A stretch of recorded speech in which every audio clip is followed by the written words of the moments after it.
திரைத்துறையில் வந்து இயக்குனராக இருப்பது என்பது மிகுந்த தனிமையான பயணம். கூப்பிட்டா அசிஸ்டன்ட்ஸ் ஓடி வருவாங்க, காஃபி வரும், சாப்பாடு கிடைக்கும், 100-200 பேர் செட்டில் வேலை செய்வாங்க, ஒரு கன்வேயர் பெல்ட்டில் ஏறின மாதிரி இருக்கும். ஆனால் என்ன இருந்தாலும் இயக்குனருடைய தனிமை என்பது இயக்குனரோடே இருப்பது. அது திரைக்கு பின்னாடி, படப்பதிவுக்கு பின்னாடி நிறைய வலி, இழப்பு, போராட்டம், குழப்பம், தயக்கம், தடை, சந்தேகம் எல்லாத்தோடையும் இருக்கும். அந்த தனிமையை எல்லாம் மிகப்பெரிய வலிமையாக ஆக்கி காட்டியிருக்கிறார் இந்த படத்தில் பரத் அப்படின்னு நம்ம சொல்லணும். அடுத்த முக்கியமான விஷயம், சினிமானா ஒரு டெம்ப்ளேட் இருந்துகிட்டே இருக்குது. இன்றைக்கு வரைக்கும் அந்த டெம்ப்ளேட்டை ஏதோ ஒரு நோக்கத்திற்காக, வணிக நோக்கத்திற்காக அல்லது மற்ற சமூக நோக்கங்களுக்காக இன்றைக்கு வரைக்கும் நம்ம வலியுறுத்திகிட்டே இருக்கோம். அந்த டெம்ப்ளேட்டை தகர்த்திருக்கார் பாரத் இதில். அதாவது நம்ம வழக்கமான சொற்களெல்லாம் பயன்படுத்துவோம், அதிக வயலன்ஸ், பாலியல் விஷயங்கள், குத்துப்பாட்டு, இந்த மாதிரி. அது மாதிரியெல்லாம் இல்லாமல் நீங்கள் மேக்கிங்லேயே பார்த்துருப்பீங்க. மேக்கிங்லேயே நிறையா நீங்கள் கதையை வந்து உள் உணர்ந்து கொள்ள முடியும். அந்த மாதிரி அவர் பண்ணியிருக்கார் இந்த படத்தை. அண்ணல் அம்பேத்கரினுடைய கருத்தியலில் ஊறியவள் நான். அதனால் எனக்கு என்ன தோணும் அப்படின்னா, நன்றி, அந்த கருத்தியலை உள்வாங்கிய நிறைய கலைப்படைப்புகள் வரவேண்டிய அவசியம் இந்த சமூகத்தில் எப்பவும் இருந்துகிட்ருக்கு. பரத் மாதிரி நூற்றுக்கணக்கான இயக்குனர்கள் வரவேண்டிய அவசியம் இருக்குது. முழு இந்தியாவிற்கும். இதை பேன் இண்டியா படம்னே நம்ம சொல்லலாம், பேன் இண்டியன் ஃபில்ம்னு நம்ம அவசியம் சொல்லி ஆகணும் அப்படின்னு நினைக்கிறேன். ஏன்னா நாட்டுப்பற்று மிக்க எவருக்கும், சமூக பற்று, சமூக மக்கள் மேலே அக்கறை இருக்கிற எவருக்கும் இந்த மாதிரியான ஒரு உணர்வு வந்து உள்ளூர இருந்து கொண்டே இருக்க வேண்டும். அதனுடைய இளைய தலைமுறையினுடைய முதல்வனாக நம்ம வந்து பரத்தை முன்வைக்கலாம் அப்படின்னு நான் நினைக்கிறேன்.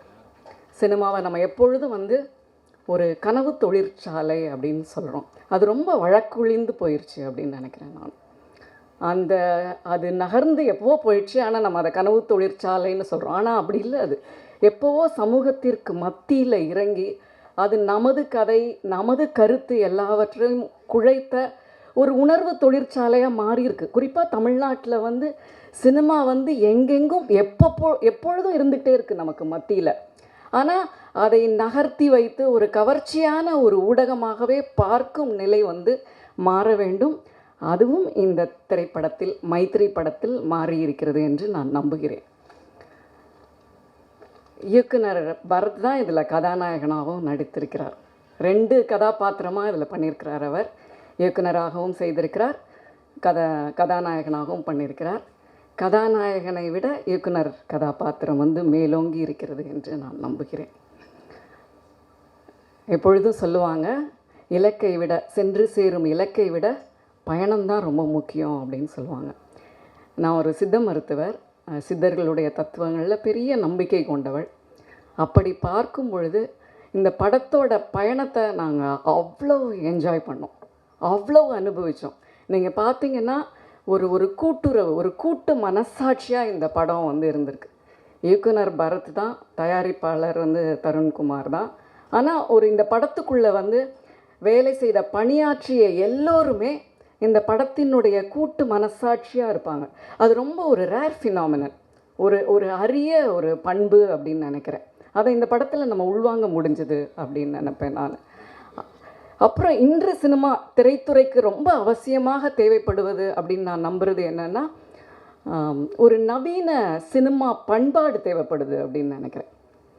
அதையும் இந்த படத்தில் வந்து செயல்படுத்த முயற்சி செஞ்சுருக்காங்கன்னு நினைக்கிறேன். ஏன்னா நான் ஷூட் ஸ்பாட்லாம் போகல, அதெல்லாம் தெரியாமல் நான் சில விஷயங்களை சொல்ல முடியாது. ஆனால் நான் இவர்களோடு பழகிய வரைக்கும் ஒரு தோழமையாகட்டும், தோழமை உணர்வு, சமத்துவ உணர்வு, ஒரு உழைப்பு, கூட்டுழைப்பு எல்லாமே அவர்களோட வந்து நீங்கள் பார்த்தீங்கன்னா நீக்கமற கலந்துருக்கும். அது வந்து ரொம்ப அவசியம். சினிமான்னா அதுதான் இன்றைக்கி நமக்கு.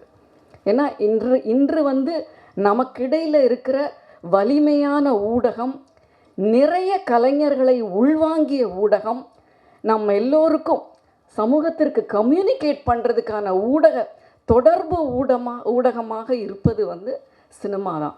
அப்படிங்கிறதையும் இந்த படத்தில் வந்து அப்படியான ஒரு புதிய பண்பாட்டை வந்து அவர்கள் வந்து செயல்படுத்துகிறாங்க.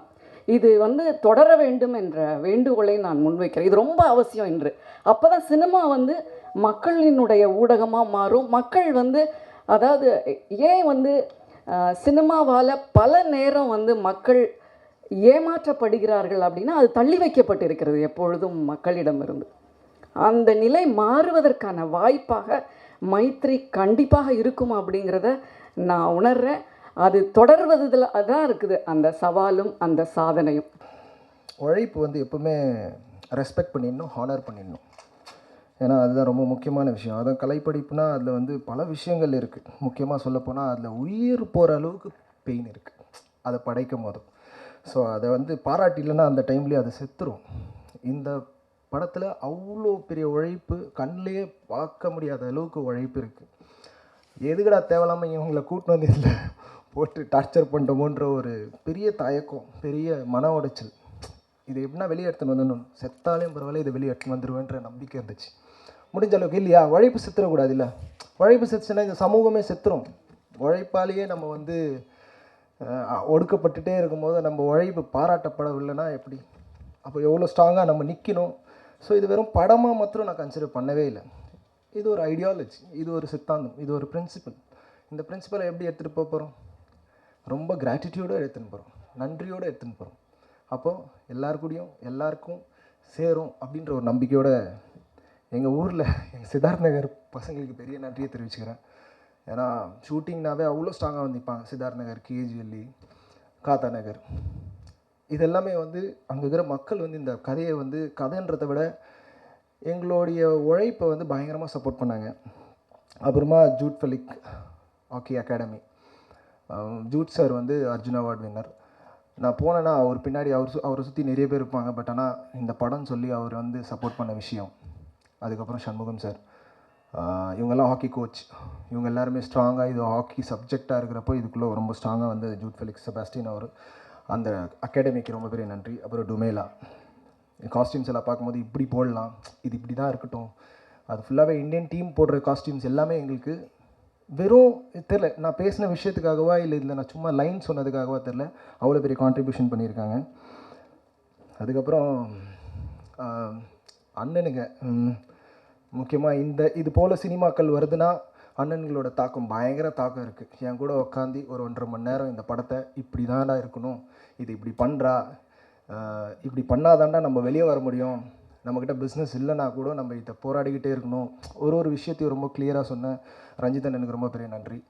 அப்புறம் என்ன சொல்கிறது, இந்த படத்தில் வந்து ரொம்ப ரொம்ப நெருக்கமாக ட்ராவல் பண்ணி இந்த படத்தை இப்படி தான் எடுத்துகிட்டு போகணும் அப்படின்னு எங்கள் சித்தப்பா அவங்க இருக்காங்க. ஏன் அங்கே இங்கே கனெக்ட் பண்ணுறேன்னா, நாங்கள்லாம் ஒரே அலைன்மெண்ட்டில் தான் போகிறோம். பாபா சாஹிபோடைய அந்த அந்த ஒரு பயணத்தில் ஒரு பகுதி இது.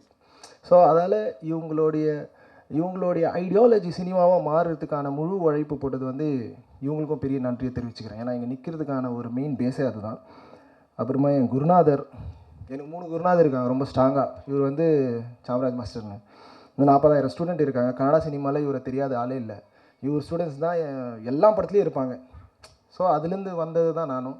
ஏன் மைத்ரின்ற படம்னா, நான் பார்த்த வழியை வந்து யாரும் பார்த்துடக்கூடாது. இது இது இது இது இது பேசிக்கான ஒரு விஷயம் தானே, நம்ம பார்த்த வழி யாருக்கும் கொடுத்துடக்கூடாதுன்றதுக்காகவே மைத்ரியை ஸ்டார்ட் பண்ணோம். இதை பண்ணால் நம்ம வந்து இந்த உலகத்தையே காப்பாற்றிடலாம், ஊரை காப்பாற்றிடலாம், எல்லாரையும் காப்பாற்றிடலாம் அப்படின்ற ஒரு எனர்ஜி இருக்கும் இல்லை. நம்ம ஒரு ஆர்டிஸ்ட்டாக அப்படி நம்ம பண்ணும்போது இது எல்லாம் என்டர்டெயின் ஆகிடும், இது இந்த கருத்து மக்கள்கிட்ட போயிடும், நம்ம காப்பாற்றிடலாம் மக்கள் அடுத்த கட்டத்துக்கு போயிடுவாங்கன்னு நினைப்பாங்க. பயங்கரமாக மக்கள் வந்து அப்படி அப்படி அப்படி நம்ம வந்து பண்படுத்திடலாம் மக்கள்னு, காப்பாற்றிடலாம்னு யோசிக்கிற கேப்பில் பார்த்தா என்ன காப்பாற்றிக்க முடியாத நிலவாயிடுச்சு. ஏன்னா இந்த தண்ணி கேன் வாங்குறதுக்கு காசு இல்லை, ₹1 ₹2 தேன்னுக்கிறேன். ஏன்னா நம்ம என்ன ஒரு 45-50 லட்ச ரூபா போட்டிருக்கோம், என்னடா ₹1 ₹2 இல்லைன்ட்டு, ₹1 ₹2 இல்லை, தேடி நம்மளே காப்பாற்றிக்க முடியல. இதில் நீங்கள் ஃபஸ்ட்டு உங்களை காப்பாற்றிக்கிங்க, அப்புறமா நம்ம மக்களை காப்பாற்றலாம் அப்படின்ற நிலையிலேருந்து ஓடிக்கிட்டு இருக்க நிலை ஆகி போச்சு இந்த படத்தில். பட் என்ன தான் சிரிச்சிருந்தாலும் இந்த படம் வந்து இன்றைக்கி சிரிக்கிற அளவுக்கு இருந்தாலும் அந்த டைமில் எவ்வளோ பெரிய பெயின்ஃபுல்லான ஜேர்னினா, and artist will never die if you are rational. If you think rational, if you நம்ம பகுத்தறிவோடு பயணித்தா நம்மளால் என்றைக்கும் எவனாலையுமே எதுவும் பண்ண முடியாதுன்ற நம்பிக்கை இருந்தது. That is the biggest hope which I had in my life. That is, I never die because my ideas will never die because my ideas are rational. I'm a rational ideologist.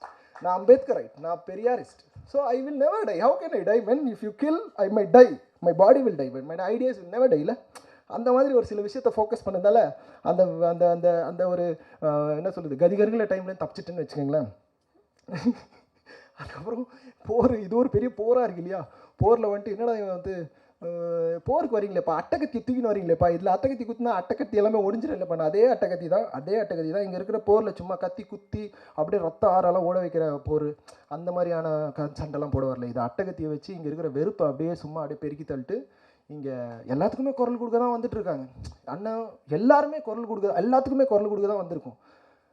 முடிஞ்ச அளவுக்கு எங்களுக்கு யாருமே குரல் கொடுக்காத நிலையில் இருக்கும்போது நாங்கள் கொடுக்குறோம். இப்போ எவ்வளோ பெரிய ஆள் நாங்கள்லாம், எங்களுக்கே கொடுக்குறதில்ல யாருமே, ஆனால் நாங்கள் கொடுத்துட்டே இருப்போம், அதுக்கு தான் வந்திருக்கோம். ஸோ அதால் தேவையில்லாமல் அந்த மாதிரி நிறைய விஷயங்கள் இப்போ இதே மேடையில் தான் நான் அதெல்லாம் கேட்கும் போதும் இதெல்லாம் பேசலாமான்னா, இப்போ ஃபஸ்ட்டு ஃபிலிம்லேயே நிறைய பேசாதப்பான்னு, ஃபஸ்ட்டு ஃபிலிம்லேயே இதெல்லாம் நிறைய பேசாதப்பா, நாளைக்கே செத்து போட்டா யார் வந்து பேசுவாங்க? வருவங்களா யாருன்னா?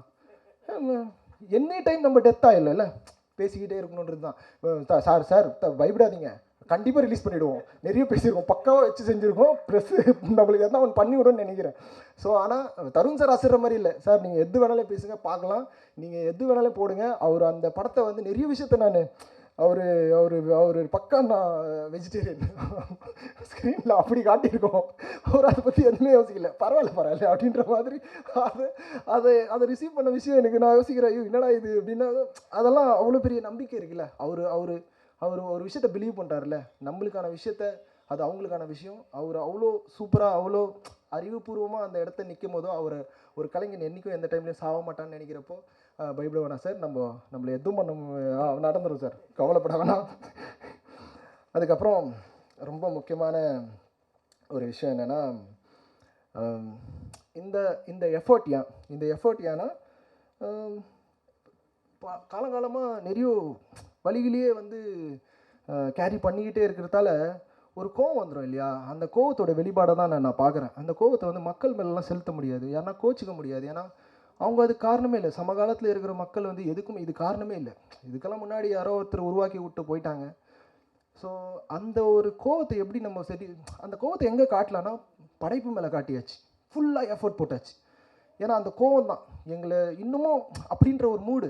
இப்போ இதை வச்சு நிறைய பேர் பல விதமாக எழுதுவாங்கன்னு வச்சுக்கோங்க, எழுதிக்கங்க, பட் நீங்கள் எங்களை தான் எழுதிட்டே இருக்கணும், வேறு வாய்ப்பே இல்லை. இதுக்கப்புறம் என் மூஞ்சில் இந்த மூஞ்சை பார்த்துக்கினே இருக்கணும், என்ன பண்ணுறது, சரியா? ஸோ அதால் இந்த எஃபர்ட்டுக்கான காரணம் இந்த மாதிரியான சில ரீசன்ஸ் தான். இந்த நிகழ்ச்சியில் எல்லாருக்கும் என்னோட மனமார்ந்த வாழ்த்துக்கள், நன்றி.